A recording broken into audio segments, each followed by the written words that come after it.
والحمدللہ رب العالمین والصلاۃ والسلام علی سید المرسلین اما بعد فاعوذ باللہ من الشیطان الرجیم بسم اللہ الرحمن الرحیم السلام علیکم ورحمۃ اللہ وبرکاتہ۔ جب سجدہ تلاوت کریں اس بات کا ضرور خیال رکھیں۔ نمبر 1، نیت۔ سجدہ تلاوت کرنے سے پہلے دل میں نیت کر لیں کہ آپ اللہ کے حکم کی تمثیل میں سجدہ کر رہے ہیں۔ نمبر 2، تکبیر۔ سجدے میں جانے سے پہلے بغیر ہاتھ اٹھائے اللہ اکبر کہیں۔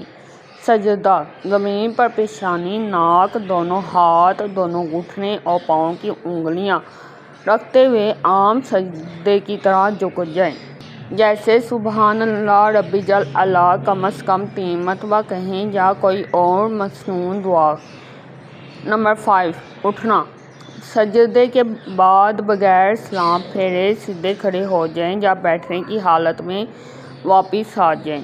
نمبر 6، وضو۔ سجدہ تلاوت کے لیے وضو ضروری ہے کیونکہ یہ ایک عبادت ہے۔ نمبر 7، قبلہ رخ ہونا۔ سجدہ کرتے وقت قبلہ رخ ہونا افضل ہے۔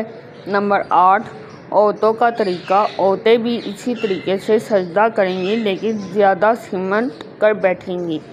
یہ عمل اللہ کے احترام اور قرآن کی تعظیم کا ایک ذریعہ ہے، اس لیے اسے مکمل